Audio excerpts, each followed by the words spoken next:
Assalamualaikum Ahwat. Aku ada pantun nih, lontong Medan, pakai kuah santan. Makanya sambil santai di taman. Ahlan wa sahlan, di kajian subuh Ramadan. Abis sahur please jangan, ngantuk keterusan.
Bismillah, Assalamualaikum warahmatullahi wabarakatuh.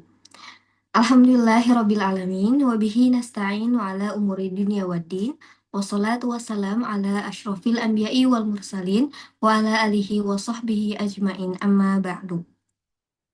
Mari kita awali pagi ini dengan mengucap syukur kepada Allah Subhanahu wa Ta'ala, karena atas limpahan rahmat dan karunia-Nya lah kita semua diberikan nikmat sehat dan waktu untuk dapat berkumpul dalam majelis ini di bulan penuh keberkahan dalam acara Kajian Subuh Ramadan 1447 Hijriah, persembahan dari Ahwat Al-Latif dengan tema Allah As-Somad. Salawat dan salam semoga tercurah limpahkan kepada junjungan Nabi besar kita, yakni Habibina wa Syafi'ina wa Maulana Muhammad Sallallahu Alaihi Wasallam, kepada keluarganya, sahabatnya, dan kita sebagai umatnya hingga akhir zaman. Amin Allahumma amin.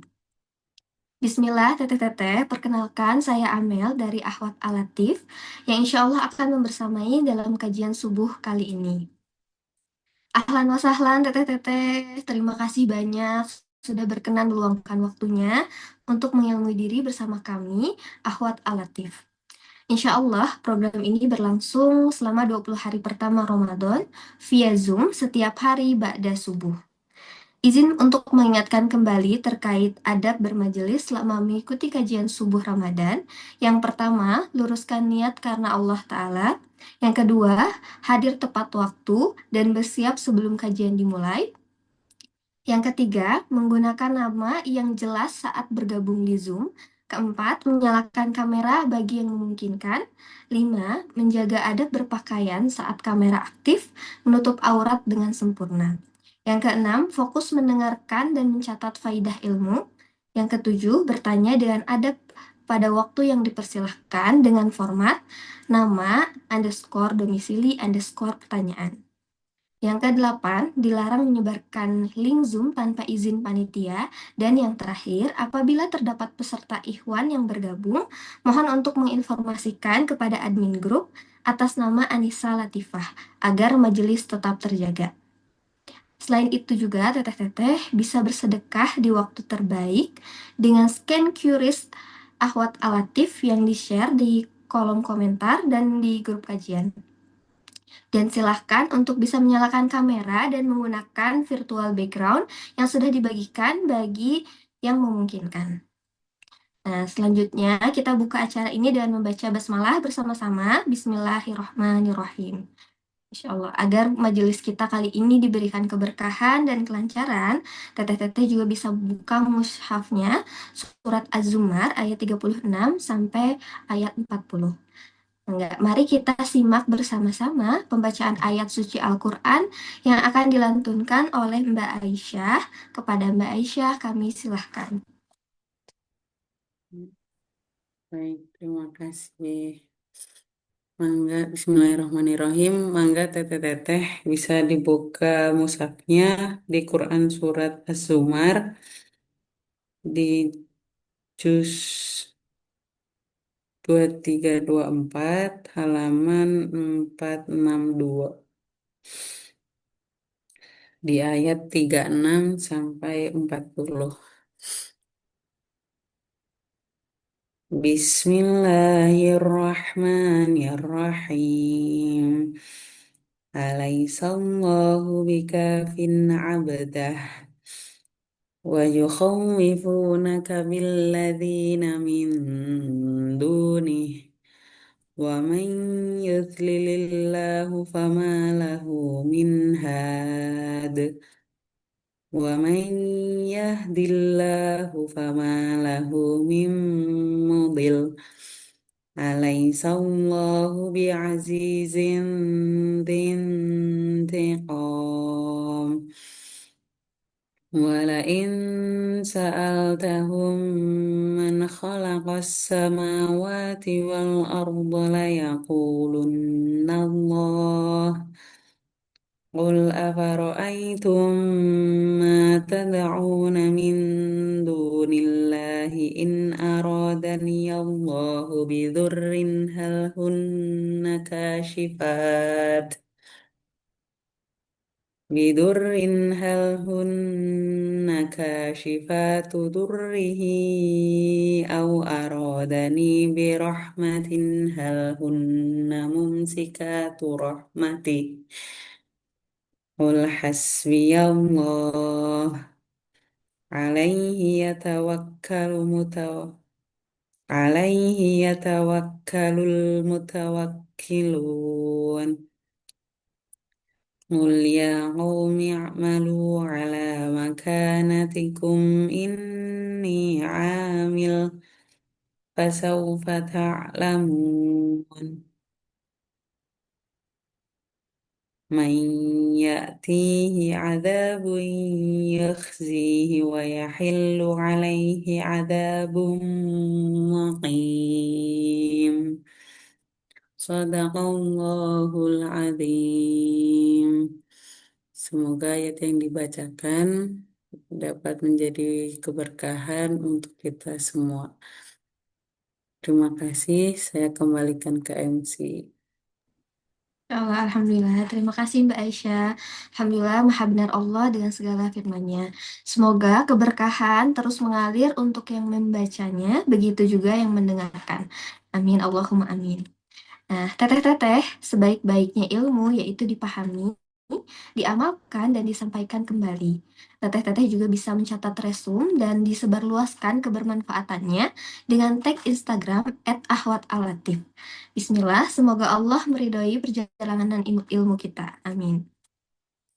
Baik, teteh-teteh, silahkan untuk bisa duduk dengan posisi ternyaman agar bisa menerima materi dengan fokus. Nah, tapi sebelumnya kita mau dokumentasi dulu ya, teteh-teteh.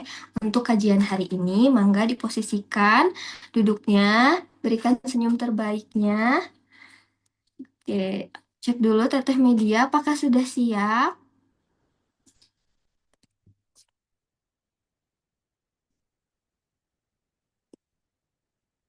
Teteh media apakah sudah siap? Oke. Oke, boleh teteh-teteh lihat ke kamera, berikan senyum terbaiknya, tahan dulu. Satu, dua, tiga. Oke. Slide selanjutnya ya, teteh-teteh. Mangga berikan senyum terbaiknya, tahan dulu. Satu, dua, tiga. Oke. Terakhir ya, teteh-teteh. Lihat ke kamera. Satu, dua, tiga. Oke, terima kasih teteh-teteh. Oke, alhamdulillah ya, insya Allah ini adalah hari ke-19. Tidak terasa ya teteh-teteh, insya Allah besok terakhir. Sedih dan udah hari terakhir aja ya. Insya Allah di hari ke-19 ini kita akan membahas terkait Allah As-Samad yang akan disampaikan oleh Umi Aisyah. Umi Aisyah ini merupakan asatizah dan pembina akhwat alatif. Beliau juga sering menjadi pemateri Liko atau halakoh lain yang ada di Bandung, sekaligus juga pengajar bahasa Arab. Baik, mari kita mulai dengan doa belajar. Bismillahirrahmanirrahim. Allahumma inni as'aluka ilman nafi'an wa rizqan thayyiban wa amalan muttaqabbalan. Baik, Umi sudah ada ya di Zoom. Baik, kepada Umi Aisyah kami silahkan.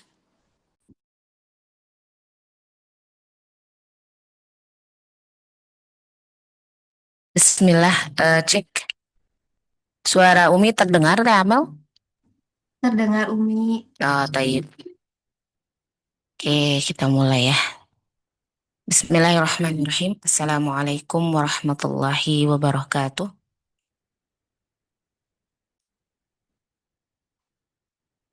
Alhamdulillah nahmaduhu wa nasta'inuhu wa nastaghfiruh wa na'udzu billahi min syururi anfusina wa min sayyiati a'malina may yahdillahu fala mudhillalah wa may yudlilhu fala hadiyalah. Ashhadu an la ilaha illallah wahdahu la syarikalah wa ashhadu anna Muhammadan abduhu wa rasuluhu la nabiyya ba'dah. Allahumma salli wa sallim wa barik wa an'im ala sayyidina wa habibana wa qudwatuna Muhammad sallallahu alaihi wasallam wa ala alihi wa ashabihi wa man tabi'ahum bi ihsanin ila yaumil qiyamah. Subhanaka la ilma lana illa ma 'allamtana innaka antal alimul hakim wa tub 'alaina innaka antat tawwabur rahim. Amma ba'd. Masya Allah, teteh-teteh sadayana daramang.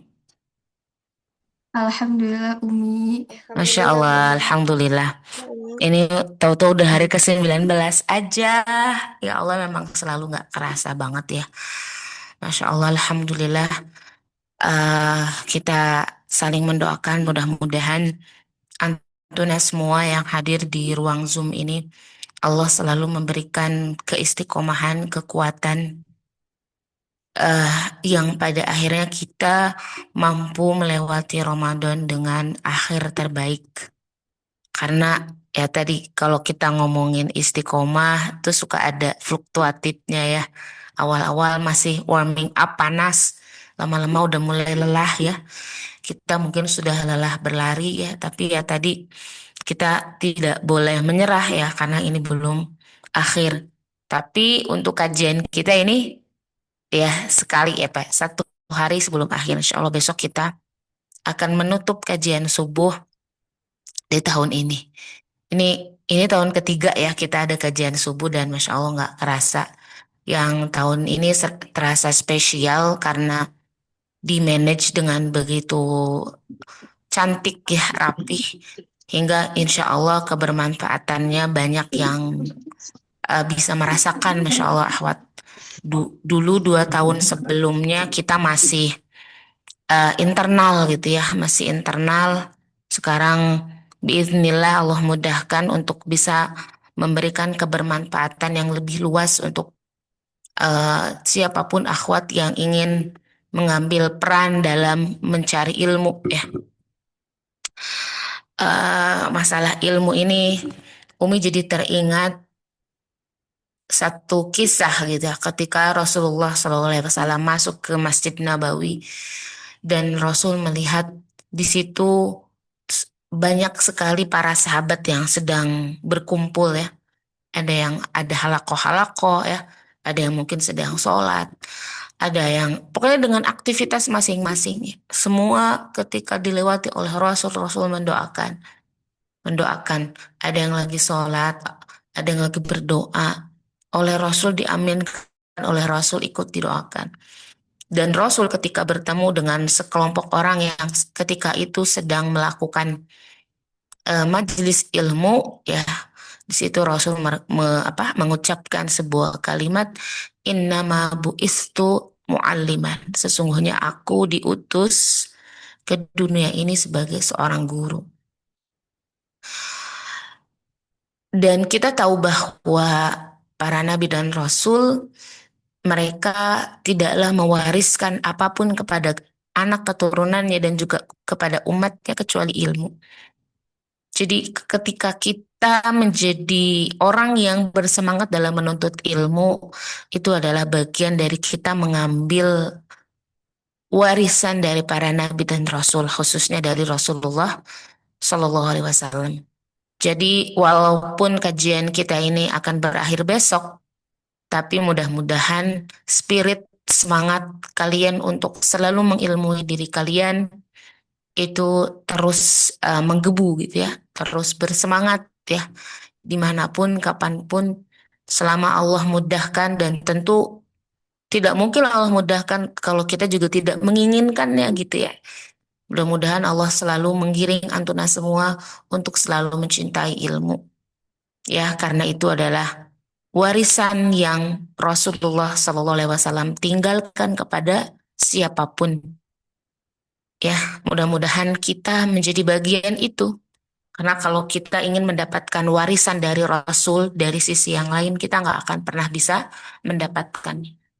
Ya, dan kita jadikan ilmu itu, jadikan majelis ilmu itu sebagai bagian kita mendapatkan warisan dari Rasul. Ya, kita pengen dapat jadi orang yang mendapatkan warisan dari Rasulullah SAW. Hari ini kita akan membahas kisah atau banyak banget lah, insya Allah kita akan bahas kisah. Tapi tentu yang ingin kita bahas adalah Allah sebagai As-Samad. Eh, Pernah nggak sih kalian merasa heran saat membaca kisah-kisah orang soleh terdahulu? Kan dari awal kajian Umi sering cerita. Terus kajian dengan teteh-teteh dari Safir, dari Hujan Safir. Itu juga kan cerita juga, apalagi ketika membahas istiqomah. Kita juga belajar ke istiqomahan dari sahabiat. Itu kan cerita, bukan dongeng. Apa ya?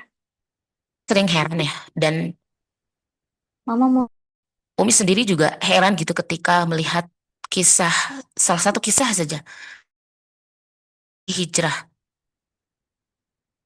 Ya, ketika para sahabat pergi hijrah. Sebentar. Kak, tolong kasih kabar ya kalau putus-putus. Ketika para sahabat pergi hijrah, itu kan heran banget sih Umi, karena energi apa sih yang bisa membuat mereka mampu pergi dari tempat mereka yang paling nyaman untuk mereka ke tempat yang mereka nggak tahu mereka akan seperti apa di sana. Ya, kita juga terheran ketika ada yang pergi ke medan perang dan berharap kematian. Ya, kita juga terheran ketika melihat orang-orang Gaza sekarang ketika anaknya meninggal tersenyum. Ya, ketika orang tuanya syahid, ya, terkena bom, mereka, ekspresi mereka itu di luar nalar kita gitu. Ketika dulu para sahabat perang Badar itu kan Masya Allah 300 314 orang melawan hampir 1000 kurang lebih. Itu kan 3 kali lipatnya. Yang kita tahu ketika yang namanya peperangan, dan kita tahu bahwa kematian itu bagi ya bukan bagi sebagian orang, sebenarnya sama sama semua manusia itu adalah sesuatu yang mengerikan. Ya, kita tahu ketika ada seorang sahabat yang bagian dari tubuhnya harus diamputasi, lalu dia mengatakan, lakukan itu atau amputasi badanku itu lakukan ketika aku sedang sholat. Yang kita tahu zaman dulu tidak ada anestesi ya, dan itu pasti menyakitkan. Dulu kita lihat ada para sahabat yang bahkan demi mempertahankan keimanan mereka, mereka apa ya, ibaratnya hidupnya susah banget gitu. Ada yang bahkan tidur beralaskan tikar ketika mereka pergi dari tempat ternyaman mereka di Mekah, lalu mereka pergi ke Madinah. Di Madinah cuman bisa tidur di selasar masjid, tidur dengan beralaskan tikar saja atau bahkan hanya beralaskan tanah. Dan mungkin hanya berpakaian satu helai saja yang sedang mereka pakai. Ya, Rasulullah rumahnya sempit banget. Bukankah itu kita tahu itu tuh nggak nyaman gitu. Siapapun dari kita hari ini memimpikan untuk punya rumah yang mewah. Bener gak? Sekarang kalau sekarang Umi tanya, hari ini ada nggak yang mau Umi tawarin? Ini ada rumah senilai 1 triliun, ada yang berminat gak dikasih gratis? Kayaknya banyak banget deh yang bakal bilang, mau Mi, boleh Mi, bener Mi, gratis. Iya gratis, ini rumah boleh. Siapapun pengen banget loh punya rumah mewah. Pengen punya mewah, rumah mewah, dia mencari apa ya? Mencari uang untuk bisa membeli rumah mewah itu. Tapi sampai di sini, kok Umi menyadari sesuatu, akhwat. Ternyata hal yang tadi Umi ceritakan itu bukan cerita biasa, tapi sejatinya itu adalah kisah cinta. Lah, kisah cinta apa, Mi? Karena sejatinya yang kita lihat ketika kita melihat ada orang-orang yang berperang, lalu kita tahu bahwa mereka sedang menghadapi yang namanya kematian. Tapi sejatinya yang mereka lihat orang-orang yang berperang, atau bahkan ketika kita hari ini aja real banget kita lihat kondisi di Palestina, di Gaza, kita melihatnya itu adalah sebuah kematian. Kapanpun bisa terkena bom dan kita bisa mati tertimbun reruntuhan kapan saja. Tapi sejatinya yang mereka lihat itu bukan kematian. Dulu para sahabat ketika mereka berperang, berjihad, yang mereka lihat bukan kematian, tapi adalah pertemuan dengan yang mereka cintai. Yang mereka rasakan bukanlah rasa sakit, tetapi sebuah ketenangan. Kenapa? Sebab ada rasa mereka merasa dekat dengan yang mereka cintai. Karena apa? Karena mereka nggak butuh dunia. Satu-satunya yang mereka butuhkan hanyalah Allah. Ya, hanyalah Allah. Cinta terbesar mereka. Karena apa? Karena selama kita bersama yang kita cintai, segalanya akan terasa indah. Bahkan meregang nyawa sekalipun. Bahkan ketika harus kedinginan tidur di atas alas tanah. Atau bahkan ketika harus tinggal di rumah yang sangat sempit.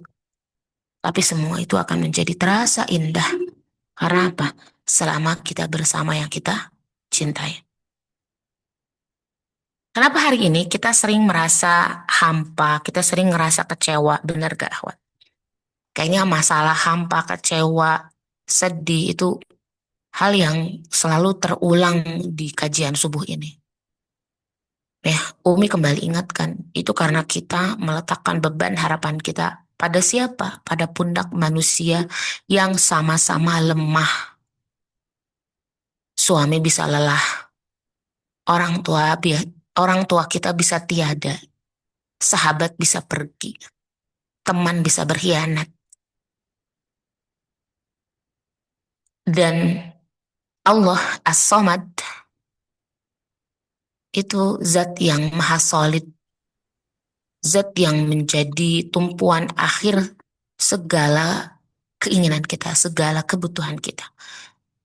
Allah tidak membutuhkan siapapun, tapi semua orang membutuhkan Allah. Ya, kata As-Samad dalam Al-Quran disebut di beberapa tempat. Lah, kalau Antuna melihat mencari kata as-samad di dalam Al-Quran, Antuna akan menemukan hanya di satu tempat, yaitu di dalam surah Al-Ikhlas. Surah Al-Ikhlas namanya surah Al-Ikhlas, tapi tidak ada kata ikhlas di situ. Kalau surah An-Nas ada kata An-Nas. Kalau surah Al-Falaq ada kata Al-Falaq nih. Surah An-Nisa ada kata Nisanya. Surah Al-Baqarah ada ada ada ibaratnya surah Al-Baqarah itu ada berapa ratus ayat, tapi ada ayat dalam surah Al-Baqarah yang ada kata menceritakan tentang Baqarah. Surah Ali Imran ya ada part di surah itu yang membahas tentang keluarga Imran. Surah An-Nur ada satu ayat yang ada kata An-Nur di situ, akhwat. Tapi surah Al-Ikhlas, kalian nggak akan nemu kata ikhlas di situ. Kata kata ikhlas nih. Dan kita tahu surah Al-Ikhlas ini adalah ayat yang sering sekali kita baca. Tapi boleh jadi kita tidak tahu atau kita kurang mendalami makna. Yang padahal maknanya itu adalah untuk ketenangan jiwa kita. Ketika Allah menyebutkan Qul huwallahu ahad. Allahus samad.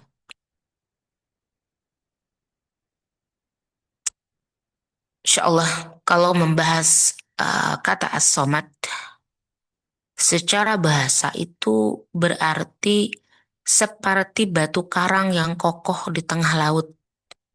Kalian tahu kalau Antuna ke laut, ya, walaupun mungkin ada yang di dalam di dasar, ada juga yang di pinggir. Ya, itu ada batu karang yang kokoh, yang bahkan mungkin ada yang besar-besar. Yang akhwat, ombak ujian setinggi apapun bisa menghantam, benar gak? Tapi jika kita berpegang kepada as-samad, kita nggak akan hanyut. Karena Allah adalah satu-satunya sandaran yang tidak akan pernah mengecewakan kita. Yang itu dipertegas oleh Nabi Zakaria. Itu nggak pernah kecewa kalau minta kepada engkau. Yang kita pun ketika meminta, ketika berharap, ketika bersandar, ketika memohon, hanya kepada Allah, kita nggak akan pernah kecewa. Yang di surah Al-Ikhlas ini diawali dengan Qul, katakanlah wahai Muhammad, katakanlah wahai umat Islam. Qul huwallahu ahad. Huwallah ahad, bahwa Allah itu cuma satu. Yang harusnya satu-satunya tempat kita bersandar itu adalah Allah. Yang Allahus samad. Allah itu tempat kita bersandar. Ya. Berdoa, ketika kita berdoa, lalu ketika kita berdoa dan kita menyebutkan kata as-samad, dikatakan dalam sebuah hadis itu adalah kunci dikabulkannya doa. Rasulullah SAW mendengar seorang laki-laki berdoa, "Ya Allah, aku memohon kepadamu bahwa Engkau adalah Allah yang tidak ada Tuhan selain Engkau. Al-Ahad, As-Samad, lam yalid wa lam yulad, yang tidak beranak dan tidak diperanakan." Maka Rasulullah bersabda, "Demi Allah, demi zat yang jiwaku berada di tangannya, sungguh dia telah memohon kepada Allah dengan namanya yang paling agung, yang jika seorang berdoa dengannya, Allah akan mengabulkan." Ya, laki-laki itu menyebut kata as-samad. Makanya kan Rasul memberikan kepada kita ajaran. Kita diajarin tuh sama Rasul. Kalau kita berdoa itu panggil dulu nama Allah. Ya. Apakah Rasul kita nggak pernah sedih, nggak pernah cemas? Pernah dong. Karena Nabi kita ini tentu pastinya pernah merasakan semua rasa emosional manusia. Ya, kalian ingat bagaimana Rasul di Amul Huzn? Apa yang terjadi? Rasulullah kehilangan Khadijah, yang itu adalah sandaran emosionalnya Rasul. Lalu Rasul juga kehilangan Abu Thalib, yang itu adalah sandaran perlindungan Rasul di luar. Yang ketika itu dunia itu seolah menyempit bagi Rasulullah. Di titik terendah itu, Allah menarik Rasul ke langit dalam peristiwa Isra Mi'raj. Seolah Allah ingin menunjukkan bahwa ketika semua sandaran di dunia itu putus. Dan Allah seperti sengaja menjadikan semua sandaran dunia itu terputus. Kita harus sadar, supaya kita sadar sandaran as-somad tetap ada. Allah benar-benar sengaja mengambil sandaran manusia agar Rasulullah, agar kita itu benar-benar bergantung total kepada Allah Subhanahu wa Ta'ala. Sering nggak kerasa seperti itu? Kita itu sering bersandar kepada ikhtiar kita. Kita sering berharap kepada manusia, bersandar kepada manusia. Kita meletakkan kebahagiaan kita pada satu momen, pada satu hal, pada satu orang. Ketika itu terjadi, ya hati kita akan menjadi sempit. Dan kadang Allah sengaja, bukan kadang ya, seringnya dan pastinya Allah sengaja melakukan itu. Supaya kita itu sadar bahwa kita ini hanya harus bergantung total kepada Allah Subhanahu wa Ta'ala. Allah Maha Pencemburu loh.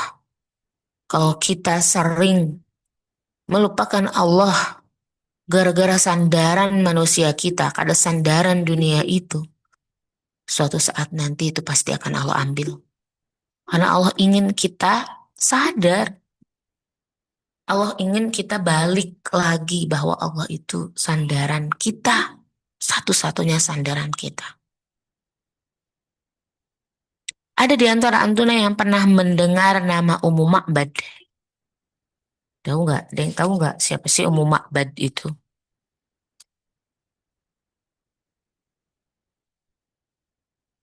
Ya, Ummu Ma'bad itu adalah seorang perempuan yang tinggal di gurun pasir ya. Yang ketika itu tendanya Ummu Ma'bad itu dilewati oleh Rasul ketika Rasulullah hijrah. Ya, kita tahu peristiwa hijrah itu bagi Rasul ketika itu kan Rasul tuh hijrah paling akhir lah, walaupun bukan yang paling akhir. Tapi akhir-akhir Rasul tuh hijrah. Ketika semua sahabat sudah hijrah, Rasul akhiran. Rasul berhijrah bersama Abu Bakar dan ada orang-orang yang Rasul bayar itu ya untuk menjadi petunjuk jalan dan sebagainya. Dan memutuskan untuk transit dulu di Gua Thur selama 3 hari, lalu melanjutkan perjalanan menuju Madinah dengan trek yang nggak biasa. Makanya ketika orang-orang Quraisy mengejar Rasul di jalan biasa yang dilewati oleh orang-orang Mekah ketika menuju Madinah, itu nggak akan ketemu sama Rasulullah. Yang kita tahu kan mereka ditawari 100 ekor unta ketika bisa menangkap Rasul hidup atau mati. Itu peristiwa hijrah nggak gampang sekali, akhwat. Semua orang memiliki tantangannya dalam peristiwa hijrah. Rasul ketika hijrah ditantang seperti itu. Kalau Umar tantangannya apa ya? Karena Umar malah menantang. Tantangan ditantang sama Umar. Sahabat yang lain lah, sahabat yang lain. Ya, semua sahabat ketika mereka hendak melakukan hijrah mendapatkan tantangannya masing-masing.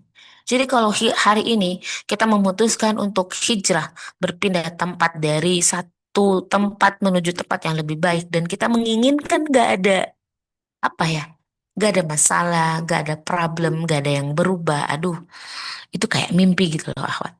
Karena apa? Karena Rasul kita, Rasulullah, manusia yang paling Allah cintai, manusia istimewa saja ketika melakukan hijrah, Rasul ada tantangan. Tantangannya dikejar, diburu. Bahkan siapa orang yang tidak menginginkan ketika apa ya, kayak motivasinya apa sih memburu Rasul? Ya tadi 100 ekor unta. Nah, di saat berada di trek yang memang jarang orang lewati, itu kan berarti jarang banget ada orang lewat. Dan jarak tempuhnya menjadi lebih jauh. Perbekalan ketika itu yang dibawa oleh Rasul dengan Abu Bakar, itu menipis, bahkan dikatakan habis. Lalu Rasul melewati tenda Ummu Ma'bad yang ketika itu sedang sendirian, akhwat. Suaminya pergi, ya. Suaminya nggak ada gitu, pergi. Ya entah mencari air atau pokoknya ya mencari yang bisa jadi bekal. Yang ketika itu ya, Ummu Ma'bad dengan suaminya itu gak punya apa-apa kecuali domba kurus yang bahkan tidak keluar susunya ketika itu. Kayak udah, itu teh satu-satunya tapi juga gak berharga gitu, gak layak. Ini di kondisi terjepit, sepi ketika itu. eh, Suaminya nggak ada, dia sendirian. Tiba-tiba dia didatangi oleh lelaki asing. Tiba-tiba ada orang-orang asing datang ke tendanya.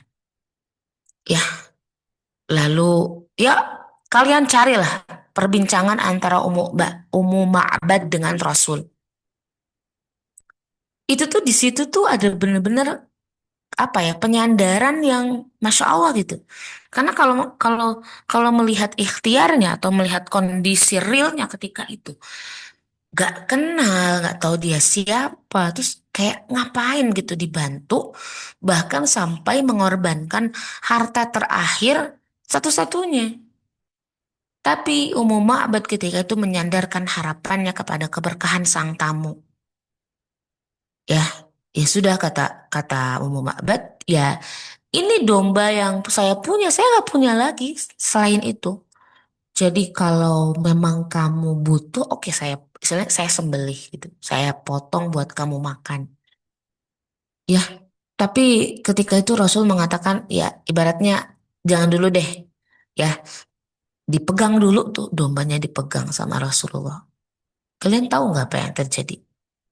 Ya, keajaiban datang. Domba yang kurus itu jadi gemuk ketika setelah dipegang oleh Rasul. Yang awalnya tidak keluar susu jadi mengeluarkan susu. Ya, mengeluarkan susu. Rasul minum dengan apa ya, meminum susu kambing itu sampai kenyang. Abu Bakar juga, petunjuk jalannya juga, ya.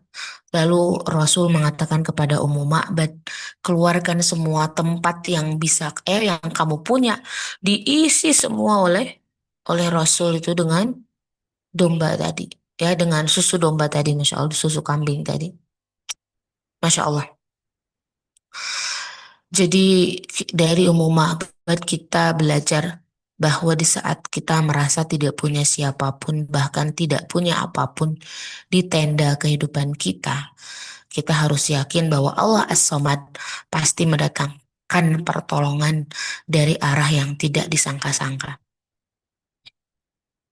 Dan tentu kita harus jadi orang yang tidak takut doa kita tidak terjawab. Setidaknya kita sudah menyandarkan diri kita kepada Allah Subhanahu wa Ta'ala. Yang harusnya kita takutkan itu adalah kita yang tidak mampu berdoa dan kita mencari sandaran selain Allah. Yang padahal kita tahu, akhwat, seluruh alam semesta, bumi dan langit, matahari, bulan, hewan-hewan, bahkan pepohonan, semuanya bersandar kepada Allah. Lalu bagaimana kita yang diberikan akal oleh Allah Subhanahu wa Ta'ala tidak bersandar kepada Allah? Kan lucu gitu ya. Jika kelemahan yang kita miliki itu telah membangun, apa ya, telah terbangun gara-gara kelemahan itu, penjara sempit di sekeliling kita, dan kita nggak bisa keluar dari itu. Kalau kebutuhan kita udah benar-benar mendesak kita, musibah menimpa kita, kekhawatiran mengelilingi kita, dan jiwa kita mulai berlari mencari solusi, bahkan berlari ke tempat yang tidak kita ketahui. harusnya Antuna tahu bahwa ada Allah, tempat kita meminta pertolongan. Karena apa? Karena dengan Allah As-Samad, kita akan mendapatkan segala yang kita butuhkan dalam hidup kita. Kita akan menghadapi semua dengan rasa bangga dan mengatasi tantangan dengan tekad. Karena setiap detik dalam hidup kita itu begitu berharga dan kita sangat-sangat butuh kepada Allah Subhanahu wa Ta'ala. Allah menciptakan di dalam jiwa hambanya kebutuhan akan cinta kepada Allah. Yang cinta di hati hamba itu tidak akan mungkin bisa terpuaskan kecuali isinya Allah.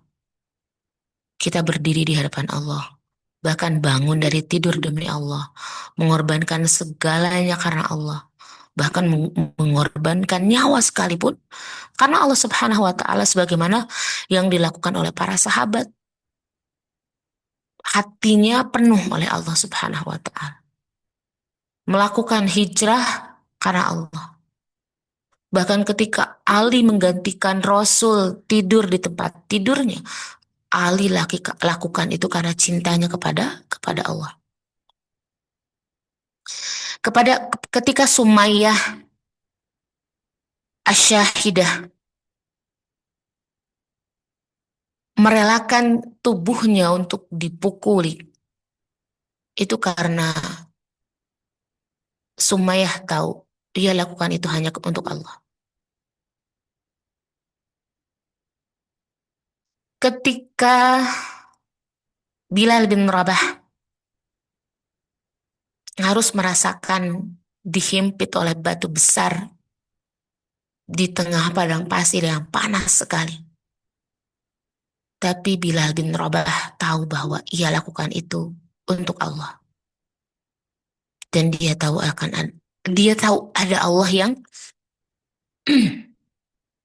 menguatkannya. Ketika Khabbab bin Al-Arat ditarik, padahal di punggungnya, di bawah badannya ada batu panas yang memerah, dan Khabbab ditarik di atas batu panas itu. Dia tahu kepedihan itu tidak akan sia-sia di hadapan Allah.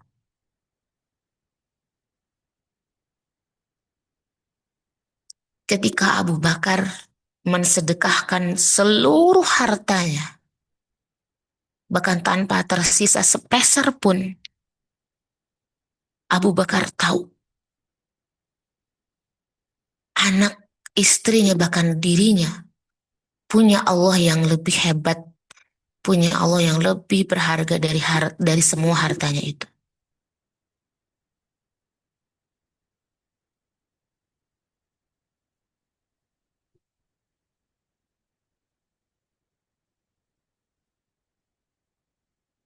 Ketika Ali bin Abi Thalib pergi dari Mekah, berhijrah menuju Madinah, tapi dia tidak memiliki kendaraan apapun. Tapi dia tahu kakinya yang berdarah, kakinya yang melepuh, itu adalah pengorbanan yang sedang dia berikan untuk Allah.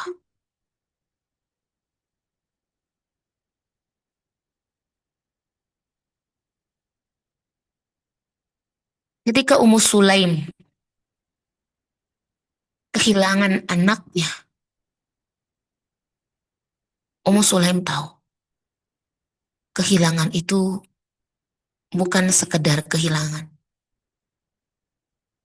Dia dengan sangat yakin Allah Subhanahu wa Ta'ala pasti akan menggantikan yang lebih baik daripada yang diambil oleh Allah.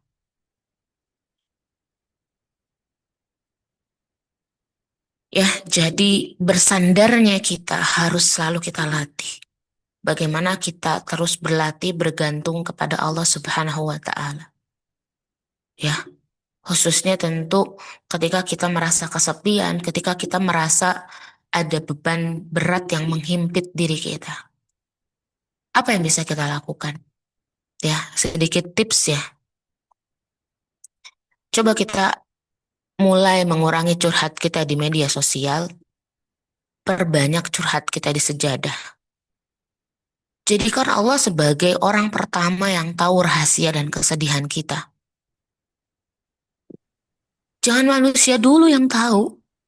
Karena apa? Karena tadi manusia itu cuma bisa ngasih saran. Dia, kalaupun solusi, tetap solusi itu sebenarnya Allah berikan. Allah yang memberikan. Allah yang memberi solusi. As-Samad yang memberi solusi. Hanya Allah kirimkan manusia menjadi pelantara. Ya, oke. Apa lagi yang bisa kita lakukan? Yang kedua, kita lagi-lagi doa kita, zikir kita. Sering-sering mengucapkan la haula wa la quwwata illa billah. Sambil kita tahu dong maknanya apa. La haula, tidak ada kekuatan. Wala apa? La haula wa la quwwata itu tidak ada kondisi apapun, kemudahan, kekuatan. Jadi kita tuh nggak akan pernah bisa mendapatkan apapun illa billah kecuali karena Allah. Ya, karena ini apa? Ini adalah kalimat pengakuan kita bahwa kita ini nol, sedangkan Allah adalah segalanya. Atau doa yang dibaca oleh Nabi Yunus. Itu juga adalah pengakuan Nabi Yunus bahwa Nabi Yunus nol dan hanya Allah yang segalanya. Ya, karena kan kondisi Nabi Yunus itu berada di titik yang maju mundur, kiri kanan atas bawah mentok ya. Nabi Yunus sedang berada di perut ikan. Dan itu adalah kalimat pengakuan bahwa kita ini nol. Ya Allah, saya ini lemah ya Allah. Dan Engkau segala-galanya. Maka hamba berikan, gantungkan segala apapun kebutuhan, kebutuhan, keinginan, harapan hamba kepada Engkau. Ya. Lalu yang ketiga, kita ini harus selalu self-talk yang positif, afirmasi positif kepada diri kita. Saat kita merasa sepi, saat kita merasa sedih, selalu katakan kepada diri kita, aku nggak sendiri. Aku tuh nggak sendiri. Ada Allah As-Samad yang sedang memperhatikanku. Bahkan ada Allah As-Samad yang sedang menyimak degup jantungku. Ada Allah As-Samad yang bahkan yang bahkan tahu betul yang tersirat di dalam hatiku. Selalu lakukan afirmasi positif itu kepada diri kita. Lalu yang keempat, mau apapun yang kita butuhkan, yang kita inginkan, minta kepada Allah. Bahkan hal terkecil sekalipun. Bahkan ketika garam di rumah kita habis, atau apa yang sepele. Ya, pokoknya hal-hal remeh yang kecil, itu minta kepada Allah. Baru nyari, baru beli. Karena di situ kita melatih otot tawakal kita. Ya, kita latih otot tawakal kita menjadi lebih kuat dengan seperti itu. Habis tuh. Ya Allah, garam di rumah saya habis. Berikan saya rizkimu ya Allah. Ya, jadi hal terkecil apapun. Hal sepele apapun. Minta kepada Allah. Ya. Oke. Terakhir. Akhwat, yang jelas pokoknya gini. Jangan pernah takut pada kesepian. Karena terkadang Allah membuatmu merasa sendirian agar kamu menyadari bahwa selama ini hanya Allah yang kamu butuhkan. Kadang Allah membuatmu merasa sedih agar kamu menyadari hanya Allah yang mampu menyeka air matamu.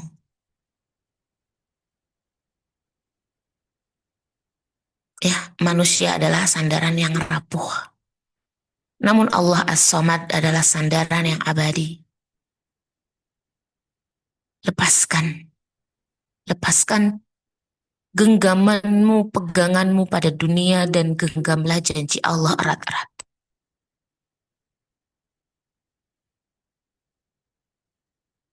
Karena Allah As-Samad adalah sandaran saat dunia ini sudah tidak baik-baik saja. Saat dunia ini terasa sepi, saat dunia ini terasa menyakitkan bagi diri kita. Allah satu-satunya sandaran. Ya, Masya Allah. Barakallahu fiikum. Besok pertemuan terakhir kita di kajian subuh ini. Dan Ramadan tanpa terasa akan kembali meninggalkan kita. Maka mudah-mudahan Allah Subhanahu wa Ta'ala menjadikan kita semua yang hadir di ruang Zoom ini mendapatkan semua keutamaan yang Allah janjikan pada Ramadan. Terkhususnya Allah mengampuni segala dosa-dosa kita. Lalu mudah-mudahan Ramadan ini menjadi madrasah keimanan untuk kita tahun ini. Hingga ketika Ramadan pergi, keimanan itu masih menghujam kuat di dalam hati kita. Ya. Barakallahu fikum. Insyaallah. Itu mungkin ya yang bisa Umi sampaikan di kesempatan pagi hari ini. Mudah-mudahan Allah Subhanahu wa Ta'ala selalu mengisi ruang terbanyak di dalam hati kita. Karena kita harus selalu bertanya kepada dalam diri kita. Aina Allah? Di mana Allah? Di mana Allah? Di mana posisi Allah di dalam diri kita? Aina Allah fi qalbi? Kita harus selalu bertanya itu. Jangan pernah heran ketika hati kita terasa sempit. Boleh jadi karena posisi Allah kurang, gak ada, boleh jadi kesempitan, kesedihan itu karena tidak ada Allah di hati kita.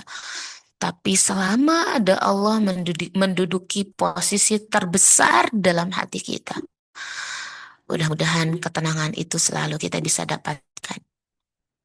Kalau kita pernah merasa hati kita terasa sesak, mungkin itu adalah sinyal yang Allah berikan supaya apa? Supaya kita kembali berlari lagi menuju Allah.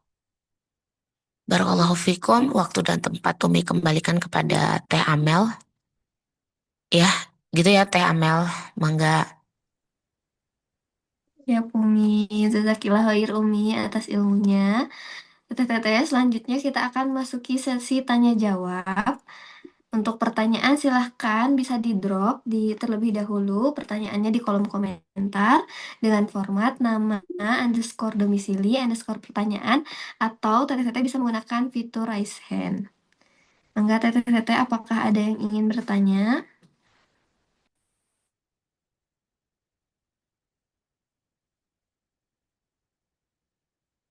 Gak ada berarti kayaknya Teh. Mungkin Masya Allah, Alhamdulillah, tema 19 hari yang sudah kita bahas tuh, Masya Allah.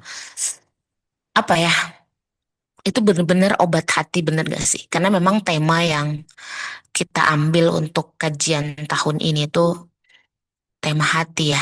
Jadi benar-benar mudah-mudahan setiap tema yang disampaikan oleh semua pemateri di kajian subuh tahun ini tuh benar-benar bisa membasuh setiap luka di dalam hati Antuna semua. Bisa memberikan warna-warni di dalam hati Antuna semua. Bisa menjadikan ya hati Antuna itu kembali kuat, bahkan lebih kuat yang mungkin hari ini udah sekuat baja gitu ya, lalu kembali dikuatkan di kajian subuh ini menjadi lebih kuat gitu ya. Kayaknya nggak ada pertanyaan mungkin Teh Amel. Tuh. Teteh-teteh coba sekali lagi ya. Apakah ada yang ingin bertanya? Teteh-teteh, mangga boleh. Kalau ada pertanyaan boleh di drop di kolom komentar atau mungkin menggunakan fitur raise hand.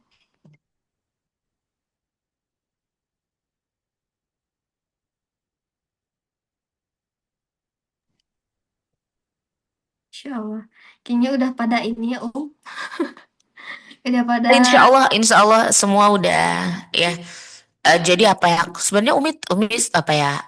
Apa yang Umi sampaikan di apa ya?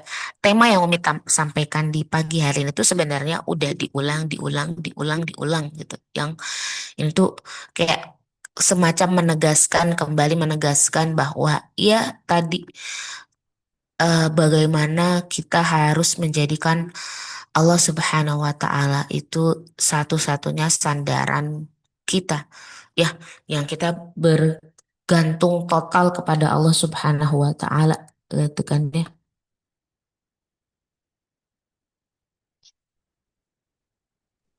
baik Umi. Insya Allah sepertinya teteh-teteh sudah tidak ada pertanyaan ya. Ya, Alhamdulillah kalau nggak ada pertanyaan, jadi kita bisa menutup kajian ini lebih cepat, Iya. oh, Masya Allah. Masya Allah. Ya, Eh, atau mungkin sedikit nih Umi apa ada beberapa dalil ya, mungkin silahkan Antuna cek ya. Jadi bagaimana kita tuh tahu bahwa fa ayyama tuwallu fathamma wajhullah, itu ayat ini fa ayyama tuwallu fathamma wajhullah. Jadi bagaimana kita ber apa ya kita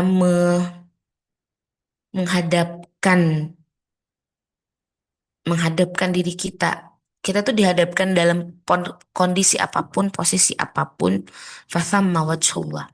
Jadi kita itu harus memuji Allah, kita harus bersandar kepada Allah.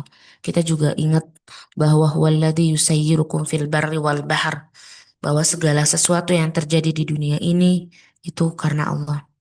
Hatta idza kuntum fi fulk wa jarayna bihim birihin tayyibah wa farihu bima ja'atha rihun asifun wa ja'ahumul mawju min kulli makan fadhannu annahum uhita bihim da'allaha mukhlisina lahuddin la in anjaytana min hadhihi lanakunanna.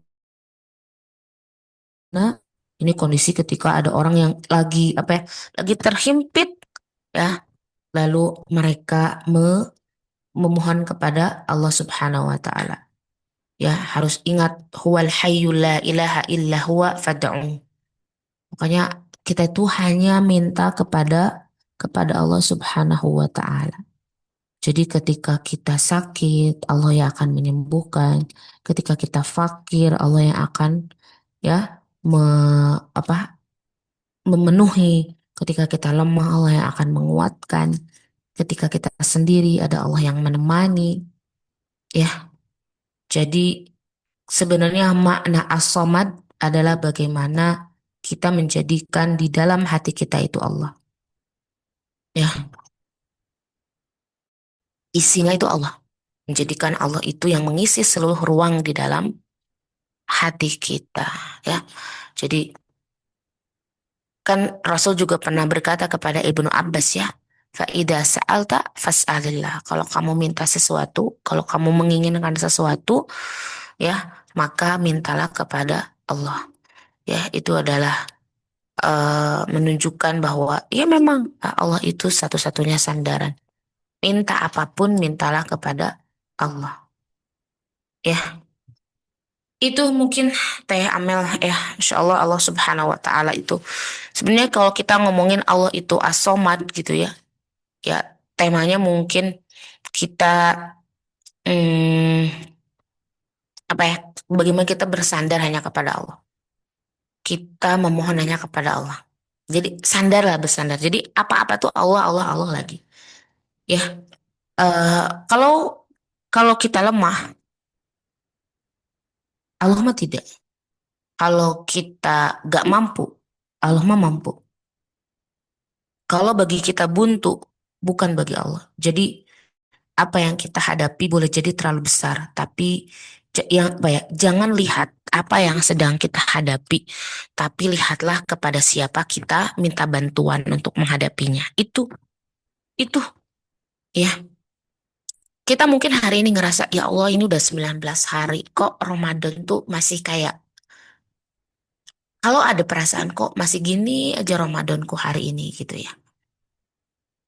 Maka kembalikan bahwa ya Allah, hamba ini lemah yang mampu membuat Ramadan ini terasa lebih berarti, atau Ramadan ini sepertinya gitu ya kayak udah maksimal dimanfaatkan. Ya hanya Engkau yang mampu ya. Tapi kita juga jangan merasa terlalu bagaimana gitu ya. Karena boleh jadi rasa yang ada dalam hati kita ngerasa kok belum maksimal ya. Rasa itu ada supaya apa? Supaya kita ini kembali lagi bersemangat. Karena siapapun manusia yang merasa cukup, dia akan berhenti. Kalau kita selalu merasa nggak cukup, maka apa? Kita akan selalu berusaha. Jadi ketika kita menghadapi apapun hari ini, karena apa? Eh, apa ya? Waktu yang tersisa kita di Ramadan itu kita akan hadapi itu kan. Boleh jadi itu berat ya, besar.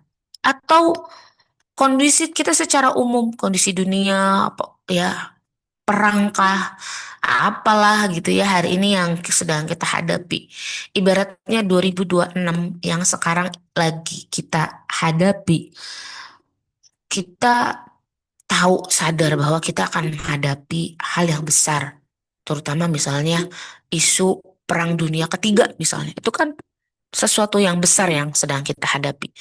Tapi tadi jangan lihat seberapa besar yang sedang kita hadapi, tapi lihat kepada siapa kita minta bantuan. Jadi kalau kita minta bantuannya kepada Allah, Raja yang paling berkuasa di seantero alam semesta ini, bahkan pemilik semua kerajaan, penguasa langit dan bumi, pasti Allah itu akan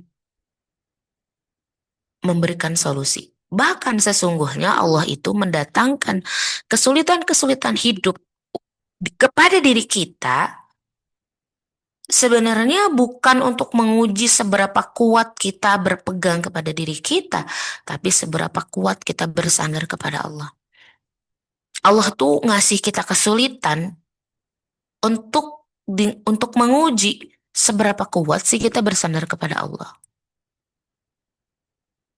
Ya, jadi manusia itu lemah sampai ia menyandarkan setiap inci jiwa dan hidupnya kepada Allah Subhanahu wa Ta'ala. Gitu ya. Jadi kalau kita masih merasa yang paling besar dalam hidup kita ini adalah dunia kita salah. Ya,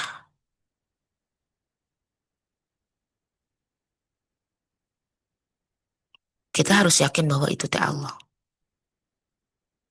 Jadi jangan sampai di momen-momen yang memang seharusnya dikhususkan untuk Allah, perasaan itu teh gak bisa ada gitu.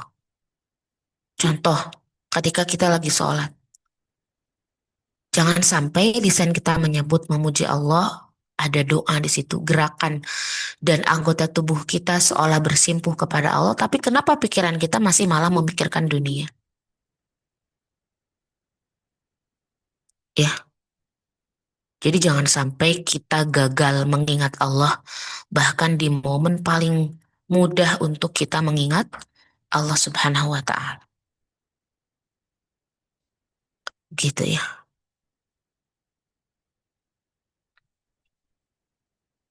Masya Allah. Banyak hal yang kita itu gak tahu, benar gak sih sebagai manusia? Bahkan siapa sih di antara kita yang tahu apa yang sedang terjadi di balik dinding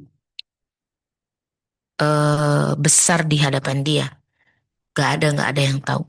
Semua itu, apa yang kita tahu itu sebatas ilmu. Kita gak pernah tahu takdir yang akan menimpa kita. Kita nggak pernah tahu ke depannya apa yang akan terjadi kepada kita. Kita nggak akan pernah tahu. Ya, tapi tolong katakan ini kepada hati kalian, diri kalian. Maka setiap takdir yang menimpaku, walaupun aku yakin itu terlihat buruk, bukan berarti itu benar-benar buruk. Tapi itu karena keterbatasan ilmu kita. Kita hanya belum tahu aja kebaikan yang terkandung di dalamnya. Tapi, tapi aku yakin, katakan itu. Tapi aku yakin kebaikan itu benar-benar ada. Karena yang menakdirkan takdir ini adalah Allah yang Maha Pengasih. Dan ini cuma masalah waktu. Kapan Allah benar-benar memberikan kepada kita pengetahuan. Sampai akhirnya kita tahu, oh ternyata ini tuh yang dialami oleh saya tuh ini loh kebaikannya. Gitu ya. Baik, Teh Amel, ada yang mau disampaikan? Silahkan. Oke, baik Umi, terima kasih memang buat merenung ya pertemuan kali ini. Umi, ini ada satu pertanyaan di kolom komentar dari Teteh Resi, apakah mau disampaikan langsung?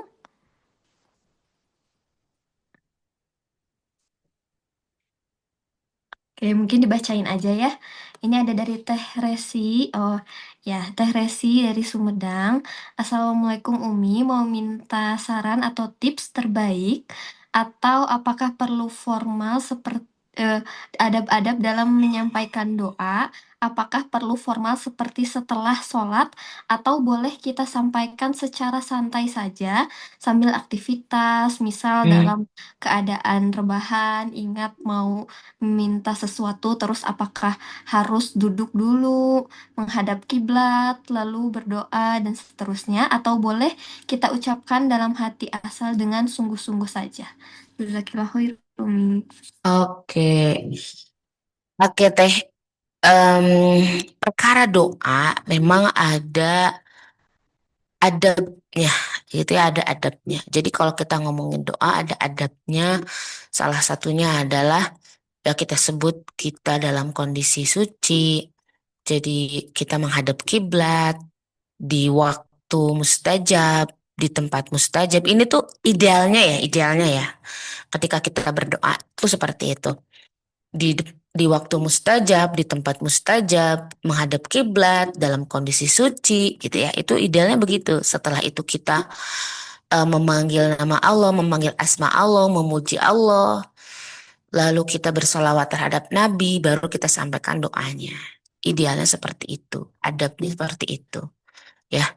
Tapi bukan berarti bahwa ibaratnya gini, bukan berarti doa tuh harus begitu terus gitu, harus itu aja. Sebenarnya kadang, bukan kadang, setiap hari ketika kita sedang berbaring, ketika kita sedang melakukan aktivitas, lalu dalam hati kita itu terbersit sesuatu, ya.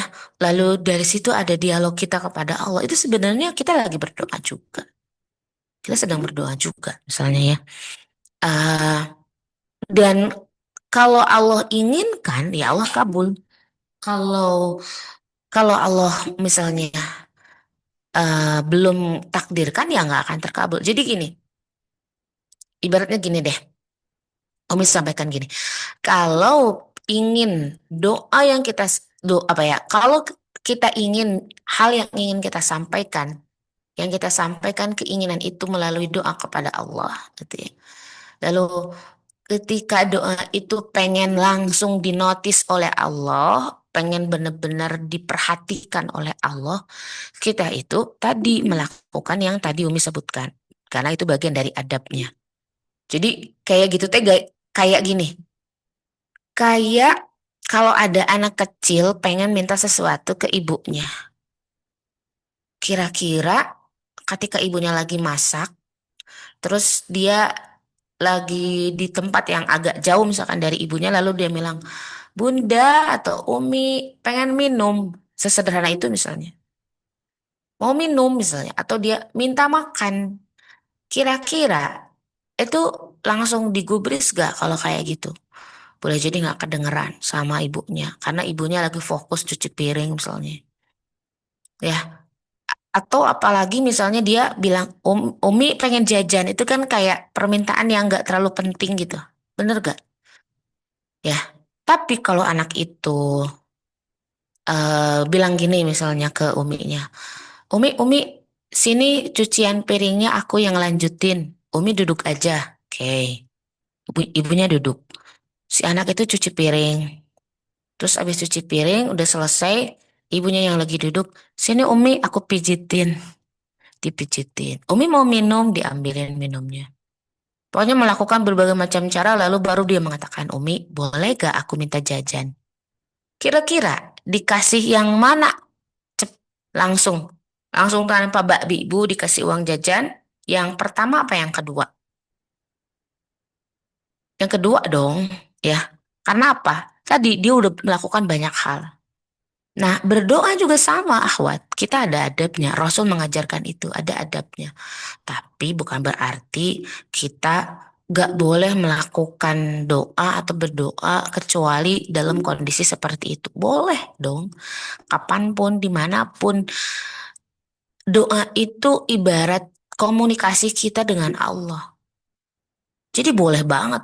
Kayak kita lagi beraktivitas, bahkan kita lagi santai, kita lagi tiduran, rebahan, ingat sesuatu, lalu kita minta kepada Allah. Boleh banget. Hanya saja ya ibaratnya eh harus sabar nungguin gitu. Ya, tapi bukan berarti kalau yang begitu nggak mungkin dikabulkan.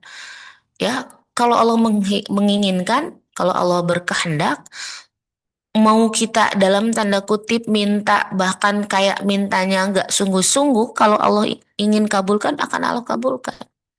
Dan itu semua baik untuk kita. Ketika kita sudah melakukan adabnya, lalu kita berdoa minta kepada Allah, terus dikabulkan, kita tuh merasa senang karena oh iya, berarti kalau aku melakukan ini Allah pasti kabulkan. Kadang di saat yang lain Allah akan uji kita juga ketika kita sudah melakukan berbagai macam cara dengan adab-adabnya berdoa kepada Allah tapi kok belum dikabulkan.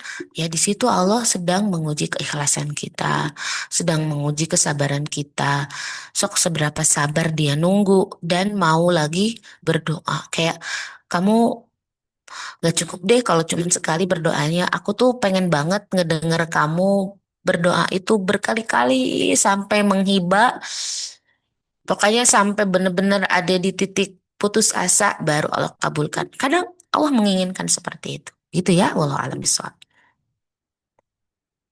Baik, siap Umi. Jazakallah khair. Teh, eh, Teh Resi semoga menjawab ya.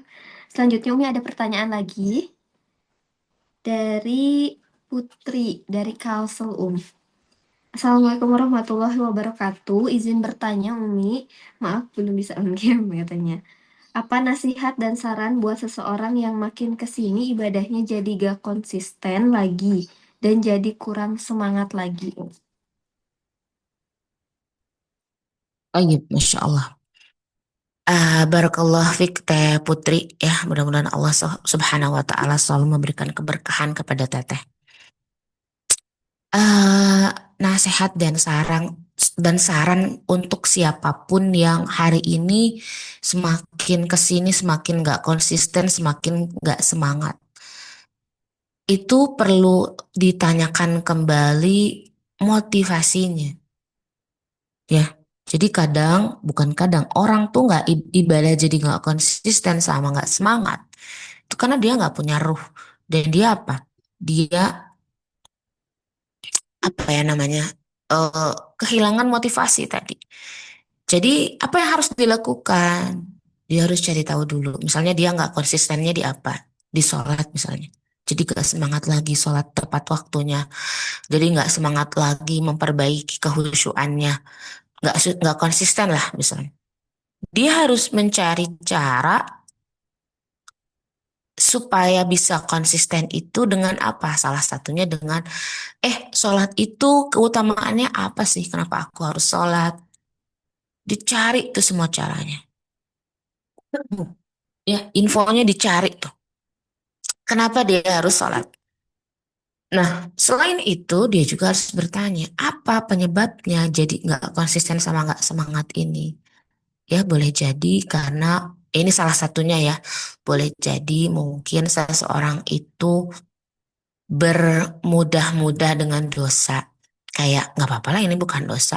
Nggak apa-apa, nggak apa-apa, nggak apa-apa, nggak apa-apa. Merasa bahwa yang dia lakukan itu bukan dosa. Merasa bahwa yang dia lakukan itu adalah hal sepele. Ternyata ya hal sepele itu ketika dilakukan continue, ditumpuk, ditumpuk, ditumpuk menjadi besar. Dan itu menjadi salah satu penyebab siapapun dari kita akhirnya kurang semangat dalam ibadah. Karena apa? Karena kebaikan itu menghasilkan kebaikan. Ketika kita beribadah, itu akan menghasilkan, membuahkan semangat ibadah kita.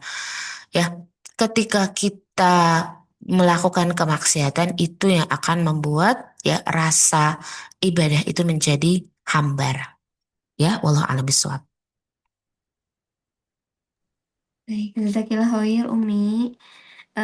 Ada lagi pertanyaan dari Teh Fatma Bogor. Assalamualaikum Umi, izin bertanya bagaimana cara kita menjadikan Allah satu-satunya ada dalam hati kita karena kita selaku manusia biasa banyak hal yang dimasukkan ke dalam hati sehingga membuat sesak. Dan bagaimana sih caranya mencintai orang-orang yang ada di kehidupan kita karena Allah? Karena kita tahu hidup di dunia sementara, tapi kita seakan tidak sadar mencintai dunia. Syukron Umi. Insya Allah. Insya Allah ya mudah-mudahan Allah Subhanahu wa Ta'ala memberikan ketenangan hati kepada Teh Fatma. Teh ini tuh apa ya masalah waktu. Jadi kenapa sih ya kenapa sih kok eh, kita teh belum bisa menjadikan Allah satu-satunya di dalam hati kita? Ya menjadikan Allah satu-satunya di dalam hati kita itu nggak bisa instan juga. Tapi kadang itu tidak bisa berlaku karena apa? Karena kita kurang berkenalan dengan Allah. Semakin kita kenal Allah, semakin kita mencari siapa itu Allah, semakin kita melakukan banyak hal yang itu mendekatkan kita kepada Allah, itu insya Allah akan membuat hati kita ini ya penuh dengan Allah. Nah, itu berarti gimana yang bersangkutan itu berusaha ya sedikit demi sedikit, pokoknya dengan usaha dia itu menghilangkan segala hal yang.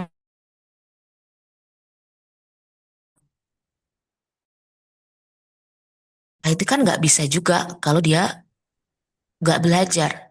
Nggak bisa juga ketika dia nggak bisa, contohnya.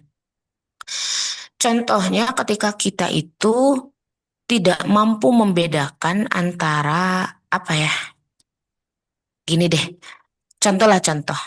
Hari ini kan kita ngerasa emas itu mahal ya. Oh, emas itu yang paling berharga.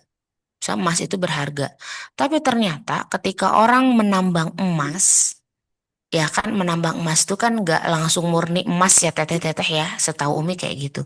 Nah, itu teh ada mineral yang ikut ikut ada di emas itu. Jadi kalau nggak salah ya infonya saya udah lama banget dapetnya tapi lupa. Jadi kalau orang nambang emas, zat lain yang ngikut ke emas itu. Jadi emas itu nanti melewati berbagai macam proses hingga akhirnya jadi emas aja terpisah dengan yang lain. Nah, ada ternyata teteh yang lebih mahal daripada emas. Kalau sekarang misalnya emas segram 3 juta lebih gitu ya. Ada yang lebih mahal. Umi teh dapat informasi ini teh dari penambang, mungkin ada yang tahu ya, dari penambang eh, apa dia teh ketua asosiasi penambang se-Indonesia. Jadi kan ada penambang-penambang yang selain Freeport, nah dia tuh ketua asosiasinya. Nah di Freeport juga ketika apa namanya mengeruk hasil tambang itu kan diolahnya nggak di Indonesia dulu mah karena Indonesia nggak mumpuni. Nah itu teh dibawa. Yang datang ke Indonesia berarti cuma emas doang. Padahal ada yang ikut di situ lebih mahal. Nah karena ketidaktahuan kita, akhirnya nggak ngeh kan. Oh, setahu kita teh yang mahal teh emas ya. Padahal ada yang lebih berharga daripada emas, yang lebih mahal daripada emas berapa kali lipat ya. Nih, kalau penasaran, saya juga jadi penasaran pengen cari lagi nih informasi ini. Nah, oleh karena itu kan nggak tahu. Jadi akhirnya kita teh ngambil yang emasnya aja, padahal itu kita buang. Padahal itu lebih berharga ternyata. Nah, kita itu kadang sering begitu, tidak tahu mana yang berharga buat diri kita, tidak tahu mana yang harusnya kita ambil. Jadi kadang kita salah ambil dalam kehidupan kita. Kita salah memasukkan apa dalam hati kita. Kita masukkan ini, kita masukkan ini. Padahal yang kita masukkan itu adalah sesuatu yang tidak perlu kita masukkan, hal yang remeh, yang nggak berharga. Tapi kita tinggalkan yang harusnya ada dalam hati kita. Itu berarti apa? Kita mesti cari tahu mana yang harusnya masuk ke dalam hati kita, mana yang harusnya tidak ada. Mencari tahu itu kan berarti apa? Terus, terus, dan terus mengilmui. Gitu. Terus bagaimana sih cara kita bisa mencintai orang-orang yang ada di kehidupan kita karena Allah? Nah, cara melatihnya itu adalah niatnya di situ. Karena mungkin mencintai manusianya itu boleh jadi caranya akan sama karena Allah dengan bukan karena Allah. Tapi yang menjadi perbedaannya itu adalah niatnya, gitu ya. Jadi kita juga tidak tidak marah, tidak kecewa kepada manusia itu. Ya, karena apa? Karena kita mencintai mereka karena Allah. Itu ya. Kenapa sih kita tahu bahwa dunia ini sementara, tapi kita seolah-olah nggak sadar lalu kita mencintai dunia? Sebenarnya itu berarti kita belum benar-benar tahu kedudukan dunia. Hingga pada akhirnya tanpa kita sadar dunia itu lebih kita cintai daripada akhirat. Karena sebenarnya kalau orang tuh benar-benar tahu kedudukan dunia dan akhirat, dia tentu tidak akan mencintai dunia. Bahkan dia juga dengan apa ya, nggak ada istilah nggak sadar mencintai dunia. Sebenarnya kalau dia benar-benar tahu posisi dunia, ya dia tidak akan melakukan hal itu gitu ya. Nah, bagaimana caranya supaya kita tahu dunia dan akhirat itu perbedaannya seperti apa? Ada dalam Al-Quran. Buka Al-Quran, pelajari Al-Quran, cari tahu apa yang Rasul sebutkan tentang dunia, tentang akhirat. Ya, berarti ya apa lagi? Jawaban Teh Fatma ini akan Teteh dapat jawabannya dengan apa? Dengan terus dan terus Teteh mencari ilmu, mengilmui ya, yang akhirnya biiznillah insya Allah boleh jadi dengan wasilah itu Allah menjadikan Allah sebagai satu-satunya dalam diri Teteh. Ya, gak akan ada yang masuk apapun yang membuat Teteh sesak tanpa Teteh inginkan. Itu Allah yang jaga, Allah yang filter. Lalu dengan otomatis Teteh pun akan mencintai orang-orang yang ada di kehidupan Teteh itu karena Allah, dan tidak lagi kita tertipu dengan yang namanya dunia. Ya, wallahu a'lam bishawab. Masya Allah, Zakillah khair Umi. Semoga menjawab ya Teh Fatma. Umi ada satu pertanyaan terakhir dari Teh Vini. Bismillah Umi, Qadarullah siklus bulanan di bulan Ramadan ini jauh lebih lama. Sudah diikhtiarkan untuk melakukan amalan-amalan lain, tapi terasa sering kosong, apalagi saat waktu luang tidak bisa tilawah meski sudah sering berzikir. Apakah ada tipsnya, Enggak, Umi. Oke, ya. Ini karena waktu kita terbatas ya, sedikit lagi, dan ini hari Senin ya. Mungkin teman-teman yang lain mau beraktivitas. Mungkin Umi hanya akan menjawab gini untuk Teh Vini. Teh, siklus haid yang datang ke Teteh itu bukan Teteh yang menginginkan, tapi Allah yang menakdirkan itu ada. Jadi Allah yang memberikan siklus haid itu kepada kita. Selama kita menerima, kita ridho bahwa ini adalah takdir dari Allah, ini adalah kehendak Allah, kita haid juga nggak melakukan sholat, nggak melakukan ini, nggak puasa dan sebagainya, itu juga adalah bagian dari ibadah kepada Allah. Jadi kita haid itu bukan sedang bu Masya Allah. Kita haid itu bukan berarti kita sedang durhaka kepada Allah. Justru ketika kita haid lalu kita nggak puasa, kita makan. Mungkin kata orang, ih kamu makan nih. Tapi dengan kita nggak makan, dengan kita nggak sholat, itu adalah bagian kita beribadah kepada Allah. Kan Allah yang melarang, bener ya? Berarti kita lagi taat kepada Allah. Ya, nah rasa itu tolong simpan dalam hati teteh. Tolong itu teh hal yang terus teteh katakan dalam diri teteh kayak, aduh haid nih, Bismillah. Oke, berarti ketika saya haid, ibadah saya berubah dari yang awalnya sholat, saya nggak sholat. Ini juga ibadah saya karena Allah yang melarang. Kalau terasa sering kosong, ya boleh jadi begini teh. Karena boleh jadi kita tuh ngerasa ibadah kita tuh ya cuman sholat, tilawah, puasa.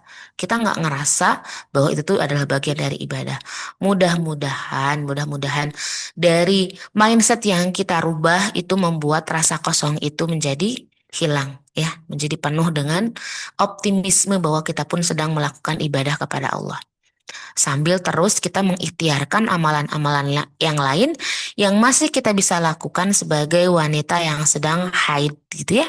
Barakallahu fikum gitu ya Teteh Teh Vini. Masya Allah.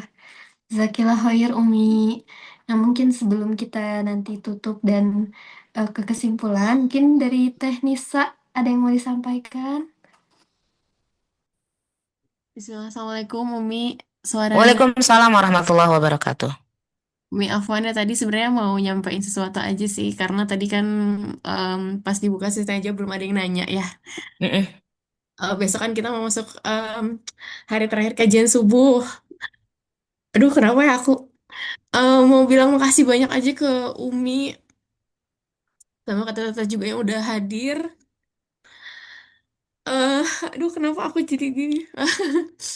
Iya, Masya Allah, maksudnya dari hari pertama sampai gak kerasa gitu ya, Mia. Terus memang materinya Masya Allah banget. Setiap hari memang sangat-sangat relate gitu. Jadi ketika pagi ini dapat materi ini, oh iya, siangnya atau setelah beraktivitas, pas beraktivitas kita langsung terapkan gitu ya, Masya Allah. Makanya tadi memang pas belum ada yang nanya tuh, memang merasa apa, lagi merenung lagi gitu ya, Mia.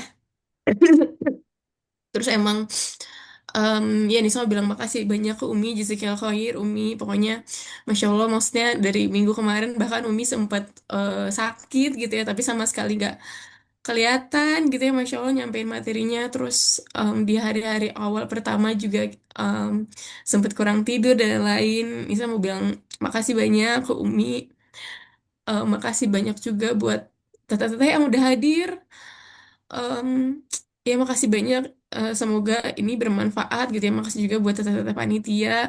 Dan kita mau masuk ke 10 hari terakhir. Semoga nanti makin mantep lagi gitu ya. Sama em, meskipun nanti setelah Ramadan kita bingung gitu ya Mia. Ngerasa kayak perlu recharge lagi nih. Hatinya perlu ditata lagi gitu ya sama ibadahnya. Semoga nanti kajian-kajian ini bisa diputar ulang lagi gitu ya. Buat ngingetin kita lagi. Karena agak sedih juga gitu ya Mia. Maksudnya nanti biasanya tiap subuh tuh ada yang ditungguin gitu. Hari ini Umi mau bawa cerita siapa lagi ya gitu.